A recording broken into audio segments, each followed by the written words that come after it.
কি হবে যদি আপনাকে বলা হয় ভ্যাটিকানের গোপন ভোল্টে এমন একটি যন্ত্র লুকিয়ে রাখা আছে যা দিয়ে সময়ের পর্দা সরিয়ে অতীতকে সরাসরি দেখা সম্ভব? শুধু তাই নয়, এমনও শোনা যায় সেই যন্ত্র দিয়েই নাকি তোলা হয়েছে স্বয়ং যীশুখ্রিস্টের ক্রুশবিদ্ধ হওয়া এই ছবিটি। এটি কি ছিল মানব ইতিহাসের শ্রেষ্ঠ আবিষ্কার, ক্রোনোভাইজর, নাকি এক ধর্মযাজকের সাজানো শতাব্দীর সেরা প্রতারণা, যেখানে বিজ্ঞান, বিশ্বাস এবং ষড়যন্ত্রের সংমিশ্রণে তৈরি হয়েছে এক রহস্য? আজ আমরা উন্মোচন করব সেই অবিশ্বাস্য কাহিনীর প্রতিটি অধ্যায়। এই অবিশ্বাস্য কাহিনীর কেন্দ্রে রয়েছে একজন মানুষ, ফাদার পেলেগ্রিনো আর্নেত্তি। তিনি কেবল একজন সাধারণ বেনেডিক্টাইন সন্ন্যাসী ছিলেন না, তিনি ছিলেন একাধারে একজন সম্মানিত ধর্মতত্ত্ববিদ, প্রাচীন সঙ্গীতের গবেষক এবং একজন কৌতূহলী বিজ্ঞানী। 1950-এর দশকে ফাদার আর্নেত্তি এক বিস্ফোরক দাবি নিয়ে সামনে আসেন। তিনি বলেন, ভ্যাটিকানের কঠোর গোপনীয়তায় তিনি এবং বিশ্বের সেরা কিছু বিজ্ঞানী মিলে একটি যন্ত্র তৈরি করেছেন। তিনি দাবি করেন সেই বিজ্ঞানীদের দলে ছিলেন পারমাণবিক বোমার জনক এনরিকো ফার্মি এবং নাসার রকেট বিজ্ঞানী ওয়ার্নার ফন ব্রাউনের মতো কিংবদন্তিরা। এই যন্ত্রটির নাম ছিল ক্রোনোভাইজর। কিন্তু কিভাবে কাজ করত এই যন্ত্র? আর্নেত্তির ব্যাখ্যা অনুযায়ী মহাবিশ্বের প্রতিটি ঘটনা, প্রতিটি শব্দ, প্রতিটি দৃশ্য তার নিজস্ব একটি শক্তি তরঙ্গ বা ভাইব্রেশন রেখে যেত। এই তরঙ্গগুলো কখনো হারিয়ে যায় না, বরং মহাজগতের প্রতিধ্বনির মতো ভেসে বেড়ায়। ক্রোনোভাইজর ছিল সেই প্রতিধ্বনি ধরার যন্ত্র। এর জটিল অ্যান্টেনা সিস্টেম সেই ভাসমান শক্তি তরঙ্গকে গ্রহণ করত, সেগুলোকে ডিকোড করত এবং একটি স্ক্রিনের ছবি ও শব্দ হিসেবে ফুটিয়ে তুলত। সহজ কথায়, এটি ছিল অতীতের জন্য বানানো একটি টেলিভিশন। যদি ফাদার আর্নেত্তিকে বিশ্বাস করা হয়, তবে তিনি এবং তার দল ছিলেন ইতিহাসের সবচেয়ে বড় দর্শক। ক্রোনোভাইজরের মাধ্যমে তারা এমন সব ঘটনা দেখেছিলেন যা সাধারণ মানুষের কাছে কেবল বইয়ের পাতায় সীমাবদ্ধ। তারা নাকি রোমান সিনেটে দাঁড়িয়ে বিখ্যাত বক্তা সিসেরোর জ্বালাময়ী বক্তৃতা শুনেছিলেন, দেখেছেন নেপোলিয়ন বোনাপার্টকে তার সৈন্যদের উদ্দেশ্যে ভাষণ দিতে, এমনকি বাইবেলে বর্ণিত সোডম ও গমোরার ভয়াবহ ধ্বংসলীলারও সাক্ষী হয়েছিলেন তারা। কিন্তু তাদের সবচেয়ে বড় আবিষ্কারটি ছিল একটি হারিয়ে যাওয়া শিল্পকর্মকে পুনরুদ্ধার করা। আর্নেত্তি দাবি করেন তারা খ্রিস্টপূর্ব 169 অব্দে মঞ্চস্থ হওয়া কুইন্টাস এনিয়াসের বিখ্যাত ট্র্যাজেডি নাটক থায়েস্টেসের সম্পূর্ণ মঞ্চায়ন রেকর্ড করেছিলেন।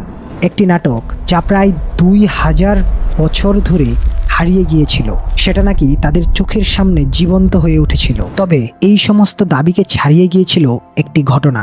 1972 সালের 2রা মে ইতালির একটি জনপ্রিয় পত্রিকা এক অবিশ্বাস্য প্রচ্ছদ নিয়ে প্রকাশিত হয়। সেই প্রচ্ছদে ছিল একটি ছবি, ক্রুশবিদ্ধ এক ব্যক্তির বেদনার্ত, অস্পষ্ট এবং মলিন মুখ। নিবন্ধে ফাদার আর্নেত্তি দাবি করেন এই ছবিটি আর কারো নয়, স্বয়ং যীশুখ্রিস্টের। ক্রোনোভাইজর ব্যবহার করে তারা মানব ইতিহাসের সবচেয়ে পবিত্র এবং করুণ মুহূর্তটি ক্যামেরাবন্দি করেছেন। খবরটি দাবানলের মতো ছড়িয়ে পড়তে থাকে। খ্রিস্টান ধর্মাবলম্বীদের জন্য এটি ছিল এক অলৌকিক মুহূর্ত। হাজার হাজার বছরের বিশ্বাস যেন মুহূর্তেই প্রমাণ হয়ে গিয়েছিল। কিন্তু স্বপ্ন যত বড়ই হোক না কেন, বাস্তবতার কষাঘাত এড়ানো কঠিন।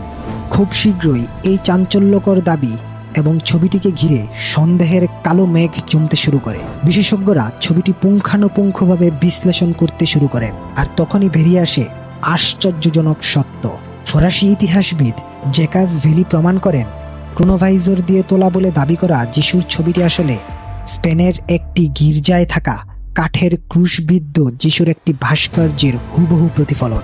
দেখা যায় শিল্পী লরেঞ্জো কৌলট ফেলেরিয়ার তৈরি ওই ভাস্কর্যের ছবিকেই কেবল নেগেটিভ করে এবং কিছুটা অস্পষ্ট করে প্রকাশ করা হয়েছিল, যাতে এটিকে প্রাচীন এবং রহস্যময় মনে হয়।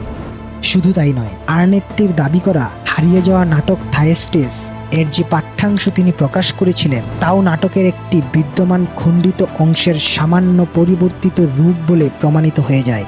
আর্নেত্তির অবিশ্বাস্য কাহিনী ধীরে ধীরে একটি সুচতুর বানোয়াট গল্প হিসেবে পরিচিতি পেতে থাকে।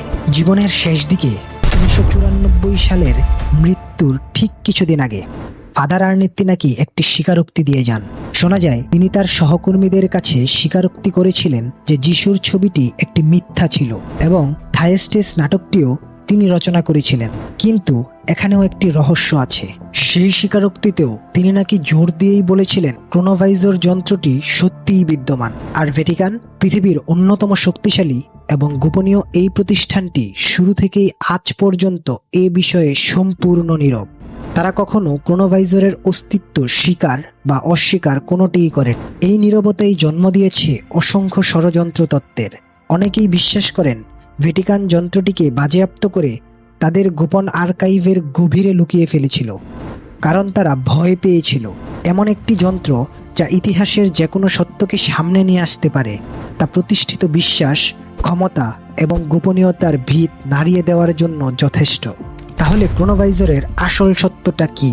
এটি কি সত্যিই ভ্যাটিকানের গোপনীয়তায় তৈরি এক যুগান্তকারী টাইম ট্রাভেল মেশিন ছিল যা মানবজাতির মঙ্গলের জন্য লুকিয়ে ফেলা হয়েছে, নাকি এটি ছিল এক উচ্চাভিলাষী এবং কল্পনাপ্রবণ সন্ন্যাসীর মস্তিষ্ক প্রসূত এক অসাধারণ প্রতারণা, যিনি চেয়েছিলেন বিশ্বাস এবং বিজ্ঞানকে একই সূত্রে বাঁধতে? আজও ক্রোনোভাইজরের কোনো বাস্তব প্রমাণ আমাদের হাতে নেই। কোনো যন্ত্রাংশ, কোনো নকশা বা কোনো নির্ভরযোগ্য সাক্ষী কিছুই নেই। যা আছে তা হলো ফাদার আর্নেত্তির রোমাঞ্চকর দাবি, একটি বিতর্কিত ছবি এবং ভ্যাটিকানের রহস্যময় নীরবতা। ক্রোনোভাইজরের কাহিনী তাই আধুনিক যুগের অন্যতম সেরা অমীমাংসিত রহস্য হয়েই রয়ে গেছে, এক অবিশ্বাস্য গল্প হয়েই, যা আমাদের প্রশ্ন করতে বাধ্য করে সময়ের পর্দা ভেদ করে অতীতকে দেখা কি সত্যিই সম্ভব? উত্তরটা হয়তো ভ্যাটিকানের গোপন আর্কাইভের কোনো অন্ধকার প্রকোষ্ঠে রহস্য হয়েই আছে। ক্রোনোভাইজর নিয়ে আপনার কি মনে হয়? এটি কি সত্যিই ছিল নাকি নিছকই এক কল্পনা? আপনার মতামত আমাদের জানান নিচের কমেন্ট সেকশনে। এই ধরনের রহস্যময় এবং অমীমাংসিত কাহিনী নিয়ে আরও ভিডিও দেখতে চাইলে আমাদের চ্যানেলটি সাবস্ক্রাইব করতে ভুলবেন না। ধন্যবাদ।